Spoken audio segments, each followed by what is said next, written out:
The expression "everyone's a critic" recognizes those who express opinions on a particular subject, regardless of their actual qualifications.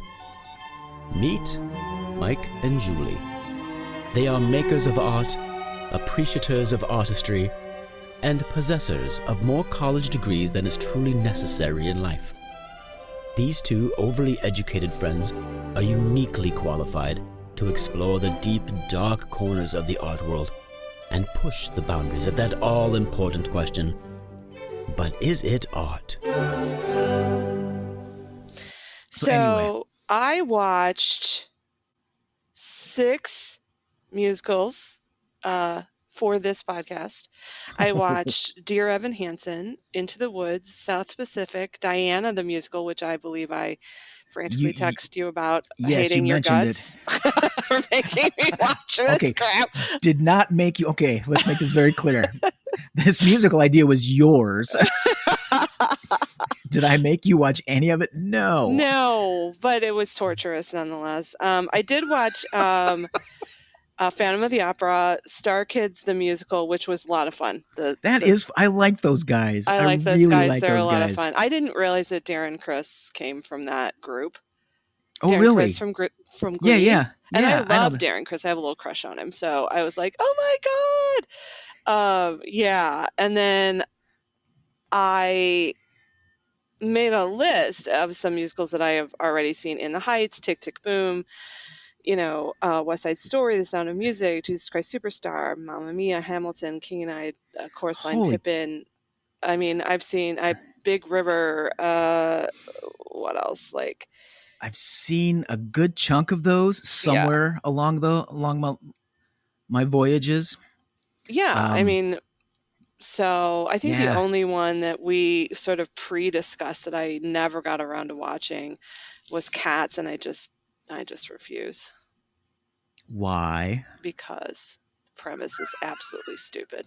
It is stupid. It is so my favorite dumb. part about Cats is watching the Andrew Lloyd Webber trying to sell it on some chat show prior to its opening in the West End. He and the choreographer were there just talking it up. But it was all about the poems. Well, and see, I'm the world's biggest T.S. Eliot fan, so I've read those poems. Yeah. And I feel like some of the songs, like the most famous song from Cats is Memory. Mm-hmm. That's actually based on the love song of J. Alfred Prufrock, which is one of my favorite poems by T.S. Eliot. It's not based on the cat poems at all. And so I felt like, well, that really captures the essence of T.S. Eliot. So that's nice. Right. And I feel like,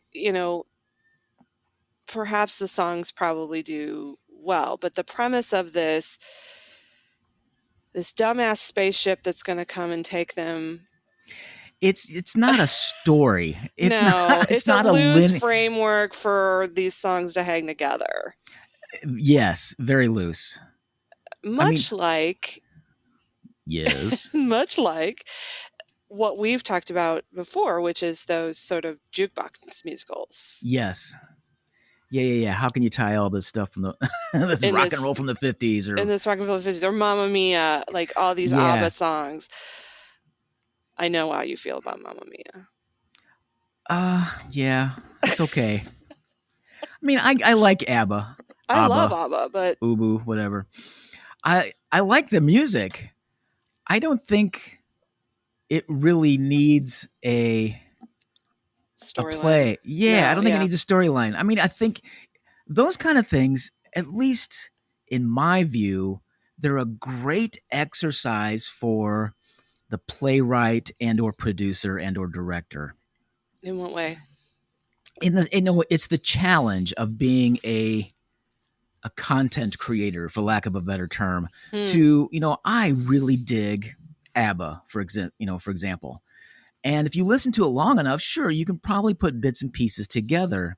And then it becomes this very academic exercise in how can you make these songs work into a storyline. So you write this storyline and you write this background to try and get these songs to fit, into this puzzle.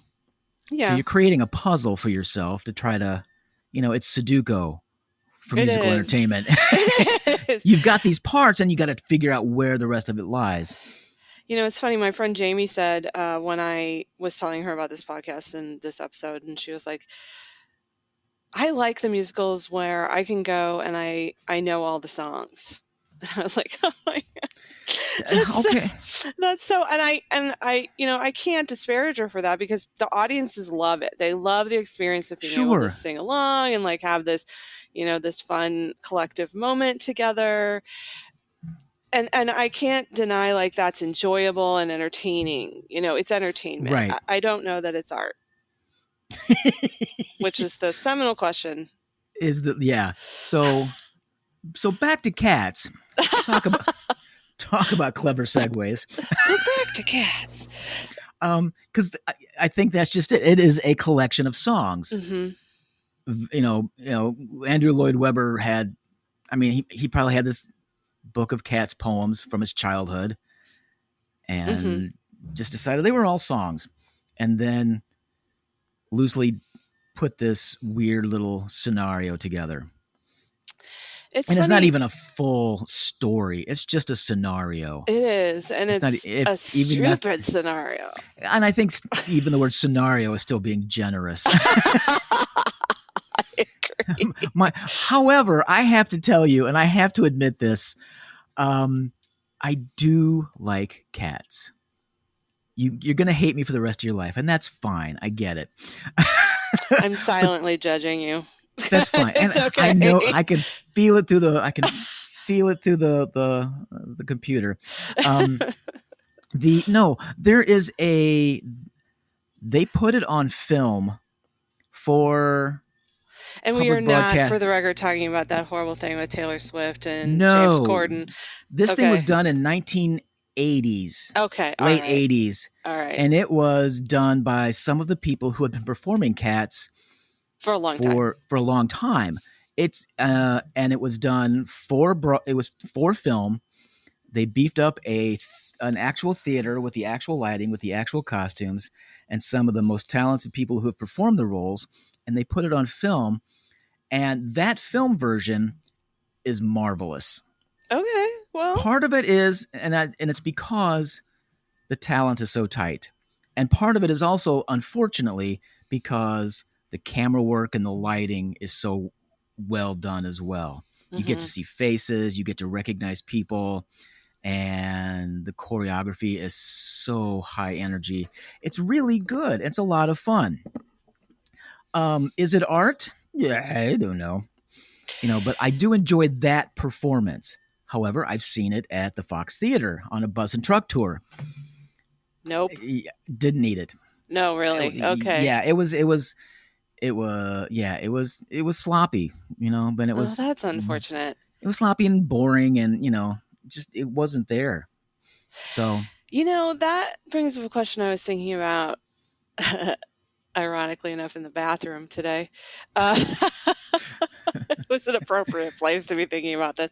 I was thinking about it, and I was like, there's a separation between content and production value, and how much effort the director and the producer put into making it high quality, and the performers really commit to the process. And then you have the material, which could be absolute crap. Agreed. And then, so it's hard to separate those out sometimes, I think. And I had this little moment where I was watching Phantom of the Opera, and I watched the version with Emmy Rossum and Gerard Butler, and it's just a film version of it. Right. And I sort of tried to reimagine it, how it would be in the theater, and the spectacle of it is huge. Like, I was like, well, that's a theater experience. That's like a very high quality theater experience. And the music is, very high quality. The lyrics are kind of goofy, but that's Andrew Lloyd Webber. And so I was like, well, okay, really, I can walk away with this saying, I can see I can see why so many people love it and, had this, transportive experience in the theater. And that process, I think, is art. Like, just that experience I is, agree. Yes. Yeah. is the material separate from the production value? Are you talking specifically Phantom or No, I'm asking anything? that generally speaking. Um, if it's a really good show, it shouldn't be. And that's my dirty opinion. Mm-hmm. The material should be as equally, should be attended to as equally as every bit of the production. And if it's not, that's so Yeah. yeah. But I raise this question because I know you're a fan of the SpongeBob musical. Yes. And so I watched some clips of that and I was not impressed with the material. I was impressed with the production value. The Oh costumes were yeah. great. The performance was great. They were very committed. I could see how it would be a fun thing to watch in the theater with, high quality performers, so on Right. and so forth. But I really think when I look at the material, I just think, is it necessary? Was it necessary to make Okay. a SpongeBob? Was it necessary to make a Beetlejuice musical or Mean Girls? I mean, I Is love it Tina necessary Fey, to but make any art? Let's put this one to rest. but we're asking, is it art? Or is it just entertainment? That's a mighty fine line. Do you think? I would, yeah. Especially when you cop the SpongeBob musical. Okay, I love, and again, I was introduced to the SpongeBob musical because my daughter came home and forced me to watch the Broadway version. They put it on one big tape, one big piece to put out for the kids, but it was the Broadway show. I think you should disown her. I can't. I've got too much invested in her. She's half of my retirement plan, so no. However, you have to. Part of my aesthetic is I also come at theater as a designer. Mm-hmm. So, and as a designer, and as a director, the SpongeBob, that production of it was marvelous because so many details were there and every moment is accounted for. And the story is just, it's just another cartoon episode. Mm. There's nothing special about it. It's all about friendship and imagination. It's nothing new. But the music is brand new. Though the music I don't think is marvelous, I think it's at least an attempt at something different. I appreciate the attempt at it because they went to all these famous artists and say, "Hey, we're doing this musical," because this thing was in production for like 6-7 years before it hit Okay. the Broadway stage, and they literally went to Cyndi Lauper, David Bowie before he died. One of his songs, Bowie song, is in there. Sarah Bareilles. The list goes on.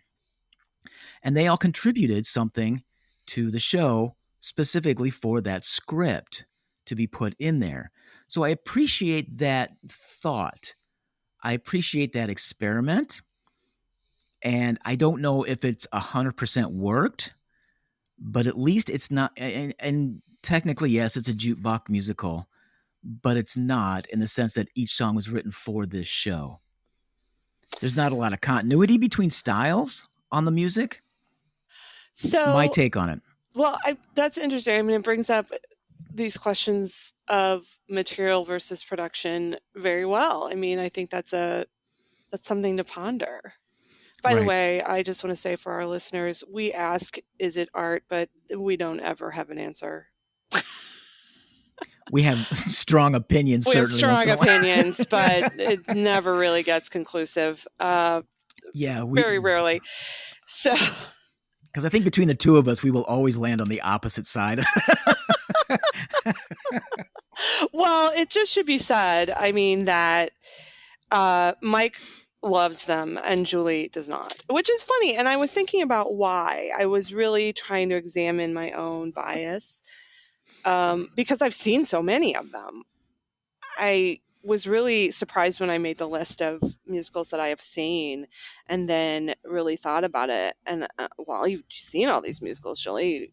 It's not like you didn't enjoy them. Well, most of them, right? So, and as a person, I really love songs. I really love, that sounds corny. Let me rephrase that. I really love, I really love, I really love music. I really love pop songs. I really love a well-crafted pop song. I really love a piece that's like the perfect combination between lyrics and music, and that tells a story or a feeling from beginning to end. And that is essentially a musical, is when you string them along and you put them to, an overarching framework. And I was like, well, you really should love them by that descriptor. I mean, but go ahead. I think that explains why you love the music or certain musicals for the music. Mm-hmm. But there's something about the experience that I think I find overly earnest and a little cheesy. And it's not that I'm not comfortable to go into that place where you're feeling all the feelings and feeling vulnerable and feeling sort of seen by the art that you're experiencing. Does that make sense? Mm-hmm. It's not that.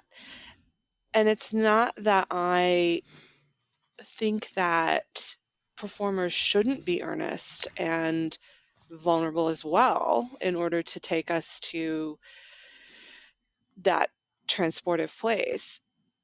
But there's something about the way certain musical performers get up there and they just are emoting so hard that, to me, it just kills it.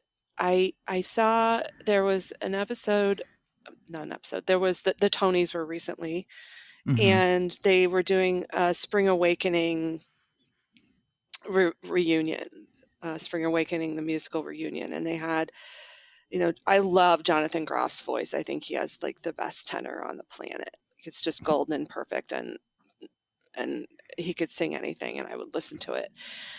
And, it was him and Leah Michelle, and they were up there doing something. And I don't know, the way they were both going at it was just so awful. Like, their performance was completely on spot. I mean, they were singing it perfectly. They were acting, they were very committed to the moment.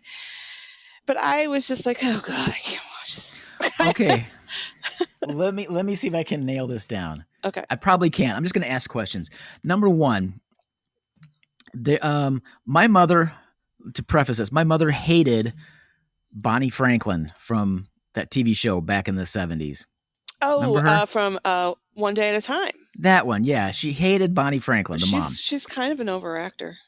That's because Bonnie Franklin, most of her is a stage actor. Oh, really? Was a stage actress.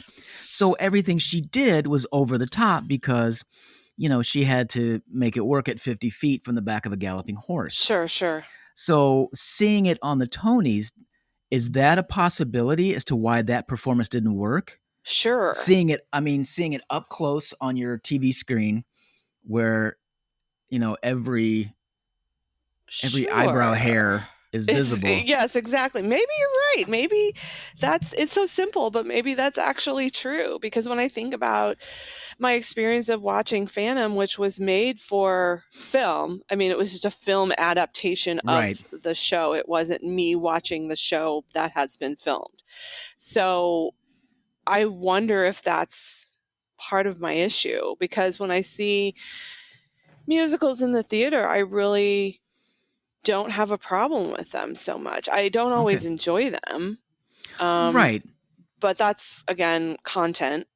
And that's a million other things that could be happening too. Yeah, that's a million other things. Whatever I'm bringing to the experience, and 100 different factors that can't be explained. There's also another factor that I'm curious about, and we may have talked about this before somewhere else. Are you a fan of non-realism versus realism? Oh, yeah. I mean, I ask, I get into little arguments with my students about realism versus non-realism in theater, which is better.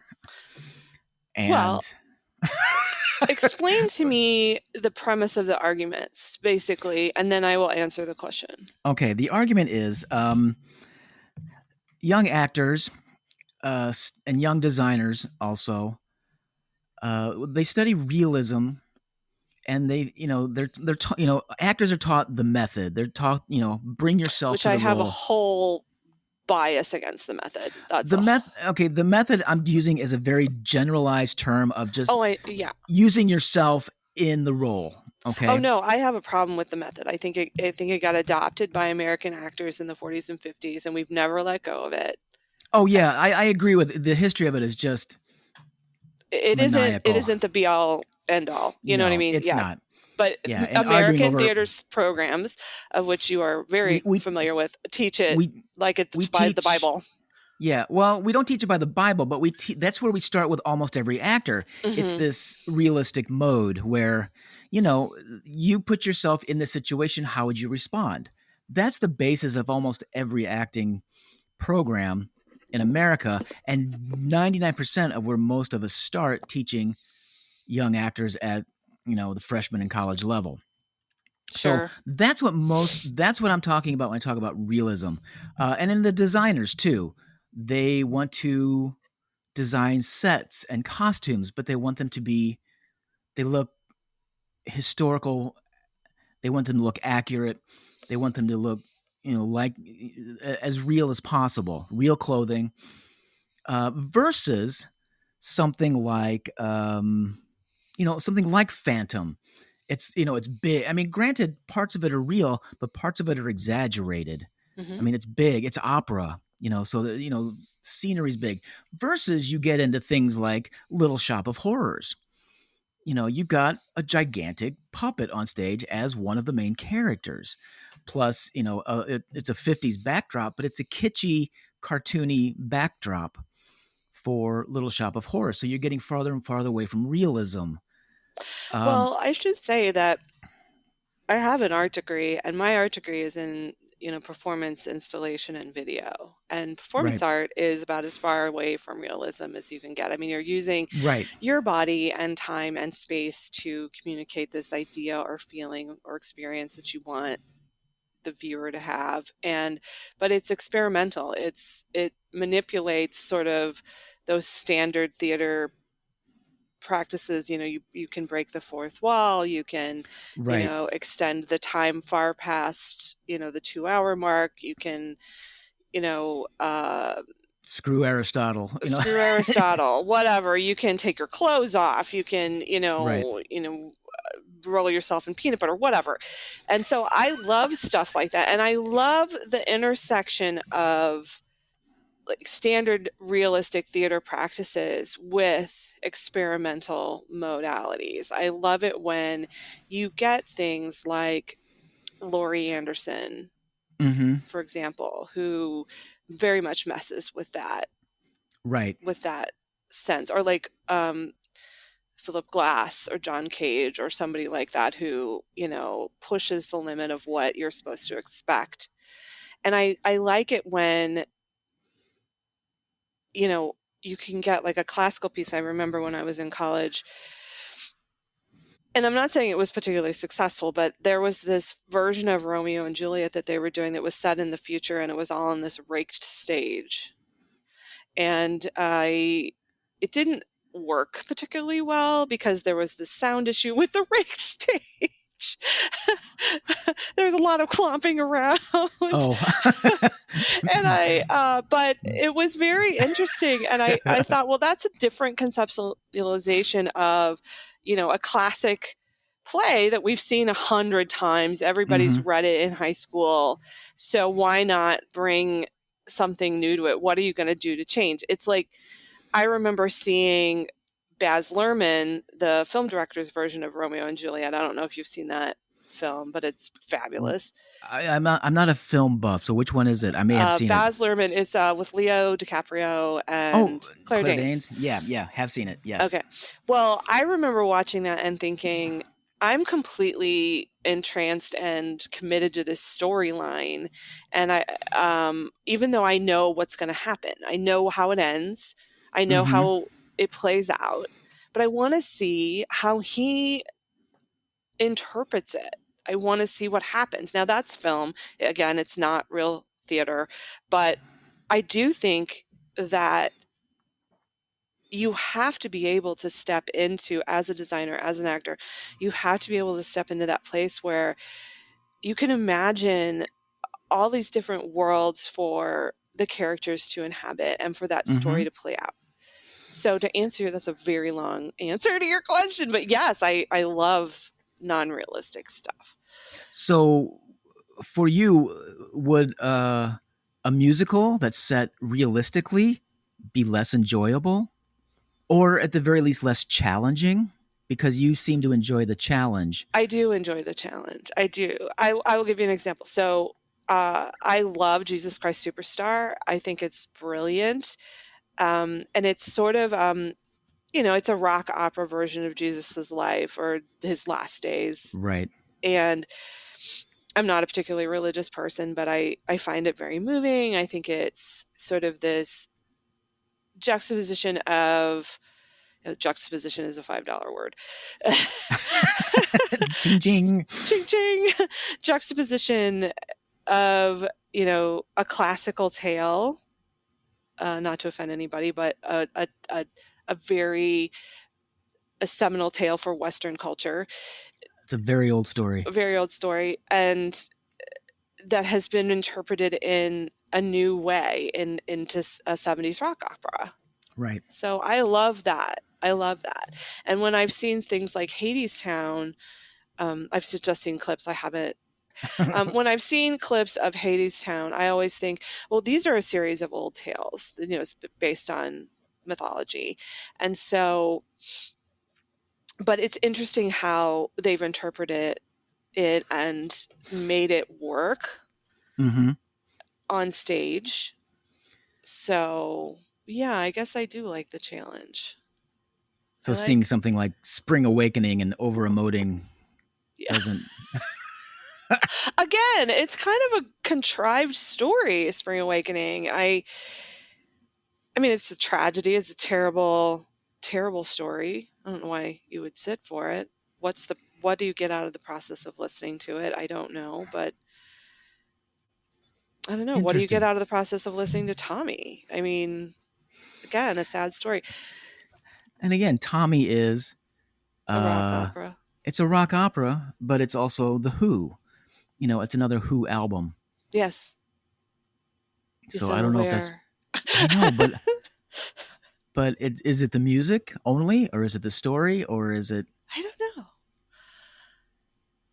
I wish I had these answers. There are things that I continually think about when I think about musicals, and I will say, when I watched Dear Evan Hansen, I loved it. And I had another friend who watched it with me, and she was like, I can't take the tension of this story because it's a difficult difficult material. Yeah. Because you're constantly wondering, is Evan gonna, is this the thing that's gonna push Evan over the edge, and he's gonna try and commit suicide? And emotionally it hurts. Emotionally it gets close. Hurts. Yeah, it gets really, really intense. And I loved that tension. Even though it's hard, I felt that it was teaching me something. Oh, that's interesting. Because I I will agree with you, and I do love that kind of tension in a live performance. Mm. Okay. Yes. If I'm in the same room with these people and they are going through it and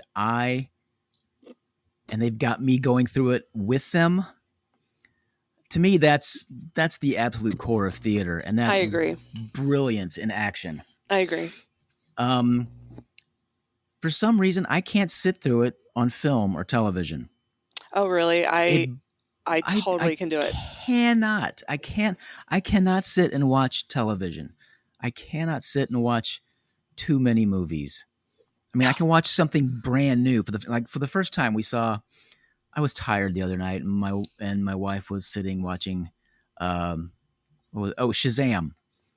Oh, with Zachary Levi Yeah, as Shazam. and Yeah. and I sat through it. Cute, great little movie. Yeah, A lot of cute. fun, silly fun. I'm done. I will never watch it again. And the fact that I sat down and watched it in the first place was, number one, I was tired. Number two, it was kitschy and unrealistic enough to keep my attention, and then the humor of it was fun, and then the premise of it was silly, and okay, this is kind of a neat. You saw the ending coming halfway through the movie. You saw the resolution of it, but it was. But My I best can't friend do that. is the same way. Amy is the best. Amy, hi, Right. Amy. Hi, Amy. She's the same way. She will not watch a movie twice, and she doesn't particularly like sitting down for some, through our German expressionist thing where you are supposed to ponder the meaning of your existence. Me, I love that crap. I will eat it up with a spoon. I don't know. Maybe I'm just an art whore. I have no idea. I've taken too many art. Too smart for your own good. Too smart for my own good. I've taken too many theory and criticism classes. I don't know. I just love that. I just love it. I love it in film. I love it in TV. I love being challenged. I love That's interesting. when the director expects a lot out of his audience.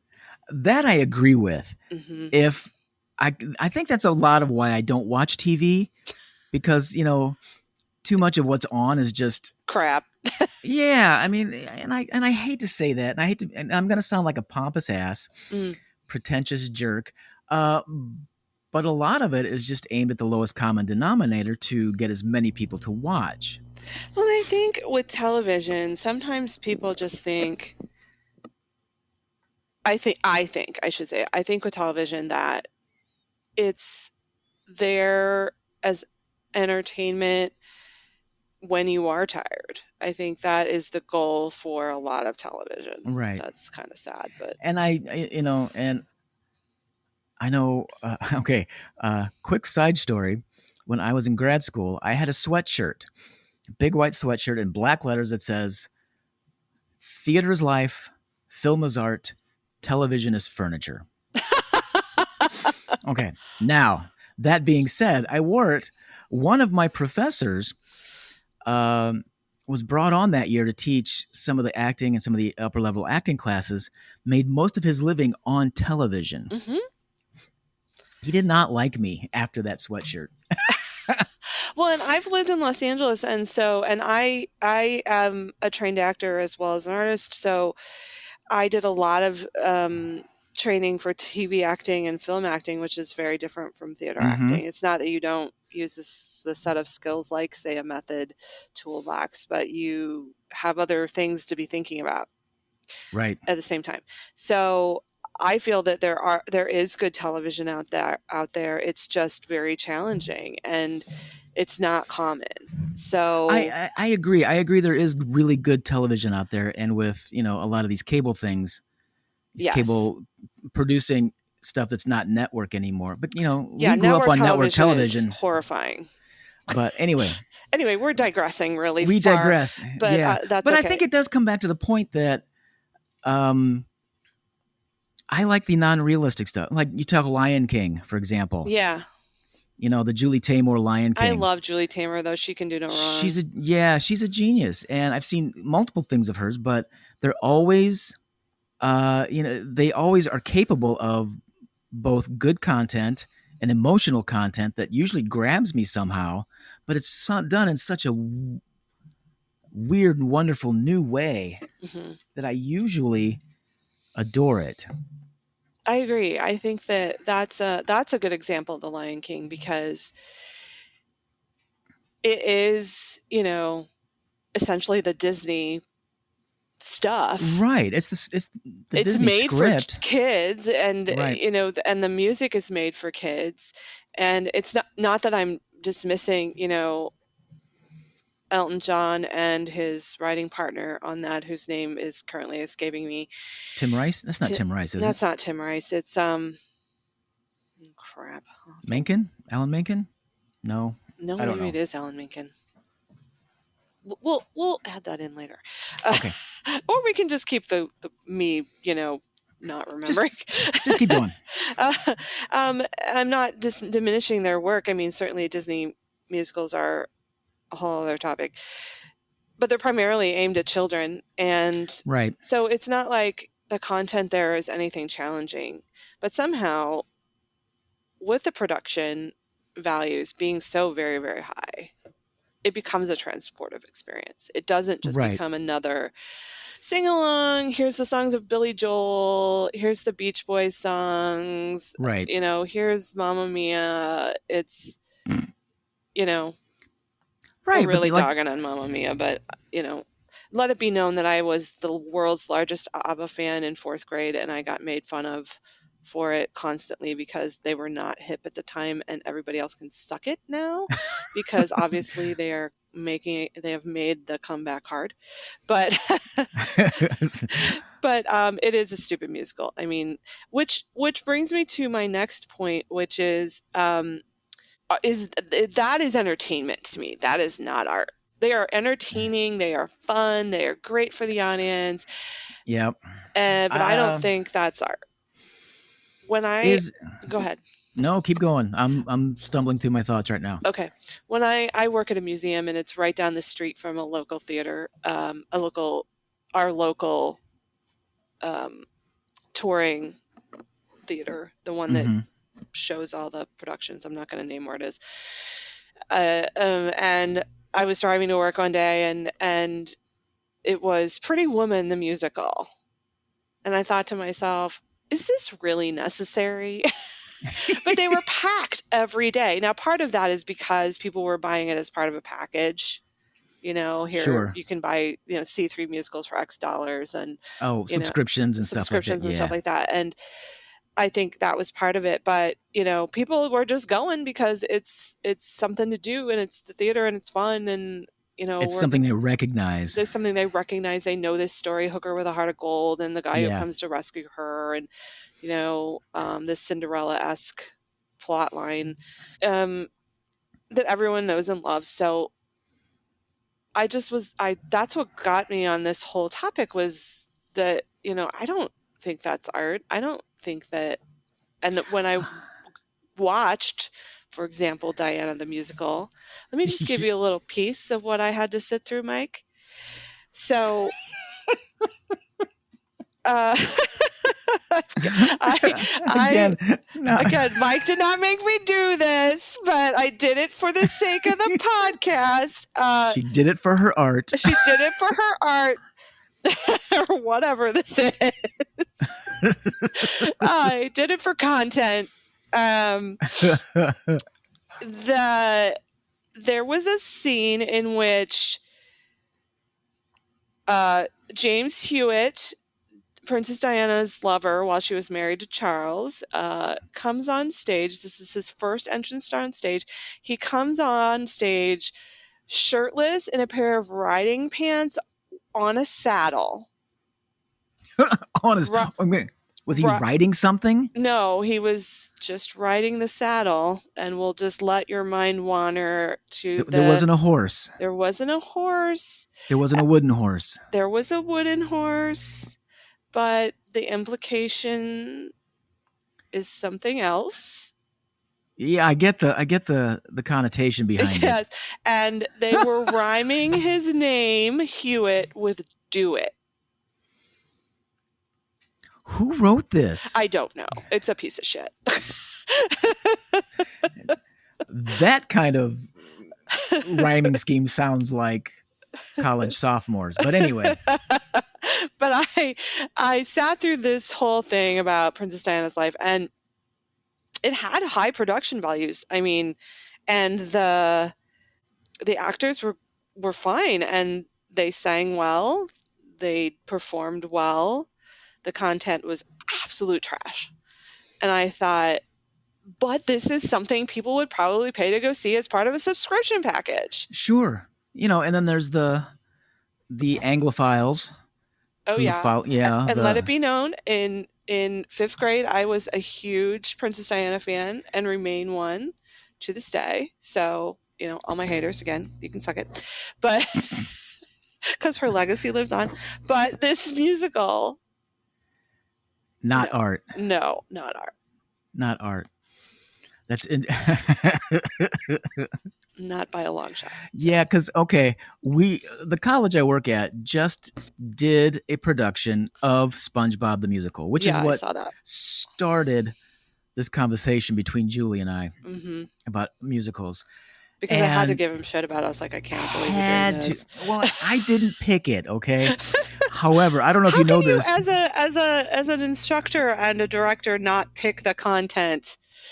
I didn't instruct it or direct it. Oh, I thought you did. I'm sorry. No, I thought had you were nothing to do it. with this. No, I had nothing to do with this selection at the school. Okay. I had done my duty as a director and as an advisor and as a teacher. This was the last show of the year. Everybody else was involved with this. I wanted nothing to do with it. Number one. Now, why did you want nothing to do with it? You said you loved this musical. I do. And had I not been beaten down by the first 3/4 of the year, I probably would have done something with it. I see. So this was a fatigue issue. This is literally, we're at the last week of April, early first week of May, and you're like, I'm done. Yeah. A week after the cling closes is finals. So no, I'm not getting involved with this. I see. Strictly for just humanitarian reasons. So, however, long story short, one actor gets COVID after the first weekend. I'm the only guy not involved in this show in the tri-state area. So guess who's on stage the following weekend, having learned a page of lines? Yeah, me. I'm on stage in SpongeBob playing the French announcer who goes, 1 week later. That's all I did. There's wonderful things of SpongeBob. There's one there. And that's all I did. It was so stupid. Okay. Now, I love the video of the original Broadway production. It's marvelous. They do such a wonderful job. They go at it. It's fun. Yes, the content isn't great. It's not a great story. But I think everything comes together. The story is not much more, like I said, than a SpongeBob episode, but why would you expect more than that? The characters don't do much more than that, but it's fun to see human beings be really good at their job. I mean, everybody can dance, everybody can sing, everybody can act. The poor guy playing SpongeBob is doing physical stunts. The lady playing Sandy, the squirrel, she's up there too, doing some of these stunts with him. It's a lot of fun, and production value was immaculate. It was just so colorful and bright and clean and crisp, and I loved it. However, we did it here at my college. And don't get me wrong, the people who did it loved it. They loved every inch of it. Everybody had the best time of their lives. Was it the same production? Absolutely not. Would I have been able to sit through our production as an audience member? I don't know. I really doubt it. And it's only because I have the original to compare to. So I don't know if that's something about... My expectations are so high on certain things. No, but it brings up the question again, and I think I've sort of crystallized this in my mind now. You have production values, you have content, and then you have that immutable experience that happens when you're in the space with theater. Right. And so the question comes together as what parts of that make it art? What? That's an interesting equation, as you put it. The immutable, that experience, Mm-hmm. that those moments when actor, performer, and audience are all right there together in that same tiny little spot in time and space. For me, that's where the art is. I agree. And, because I have been blessed by my father with the uncontrollable urge to cry when I'm really happy. Aw. It's just in my damn DNA. And when I see really good theater that does that to me, I tend to start to weep a little bit. Mm-hmm. So like at the end of Act 1 of Wicked, boom. I don't know if you've seen Wicked on stage. I have not. It's so good. But at the end of Act 1, defying gravity, and she's just screaming it, and everything comes together in such a marvelous moment. Lights come up on the audience, and I am in tears. Okay, there's these, So for me, that one's art. Mm-hmm. Okay, and it doesn't matter if the story is believable or not, or crap or not. It doesn't matter if the production value is on par with some of the best movies or what have you. It all came together enough that moment that it's that moment. That's where the art is. I mean, I think you can have art in the content. I think you can have art in the production value. But if you don't get that immutable moment, like you call it, I don't know if you can call it. I think you can call the separate parts of it artistic. Can you call the entire experience art? I think that is a perfect place to. Have we done it? We've done it. We've done it. I think we've done it. I do want to pivot for a minute just because I read this article and I thought about you and I thought about this podcast. Emmanuel Azenberg, who is a very famous and decorated Broadway producer, Okay. did a TED Talk recently on the Broadway channel app or streaming service.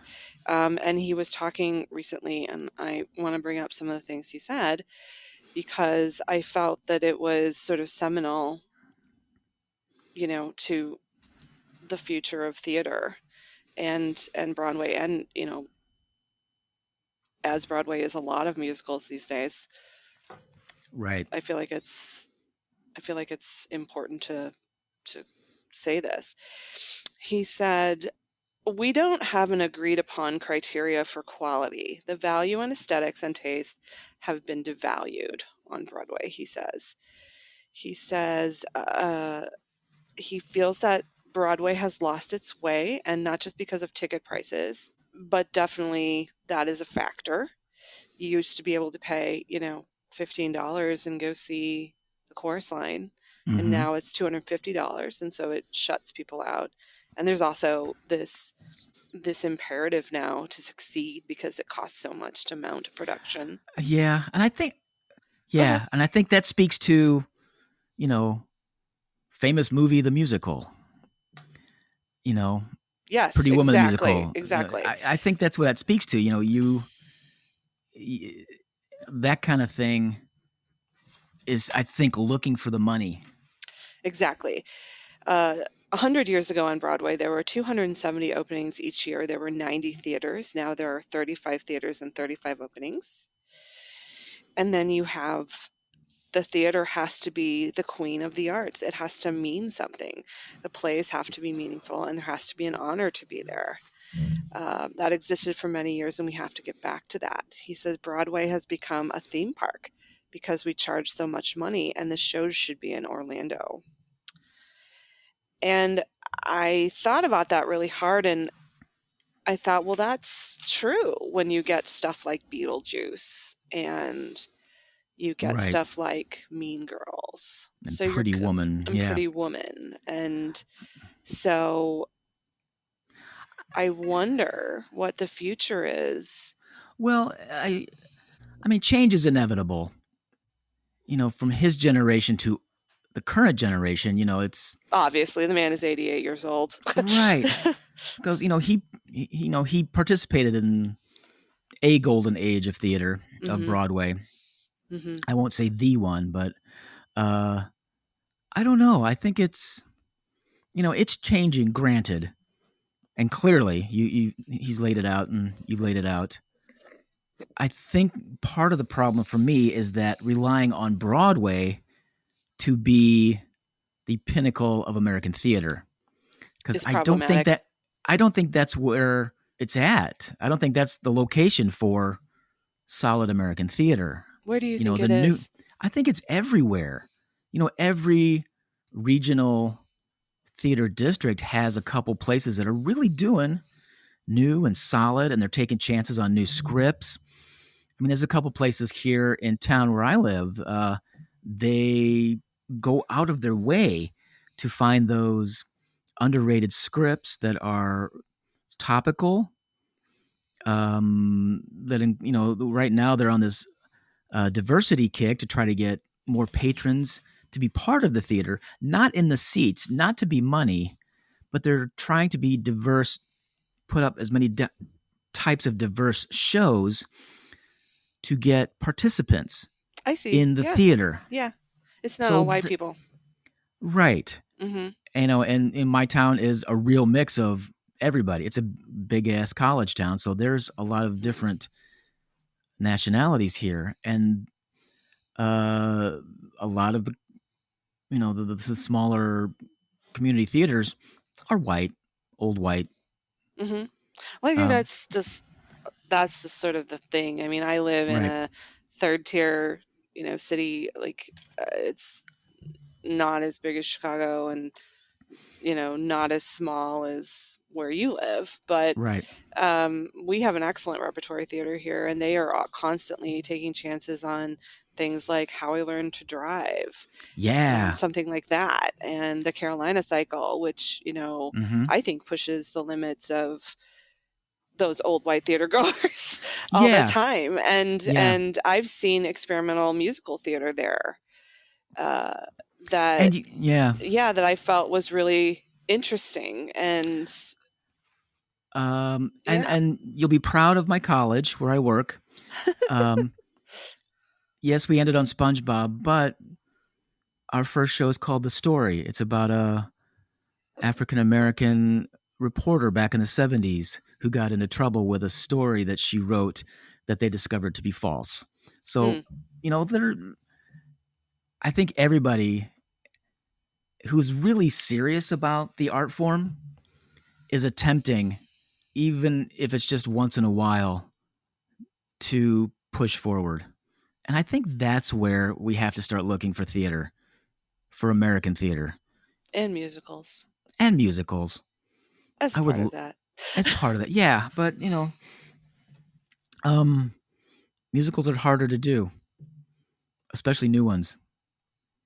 Why? Well, you have the added.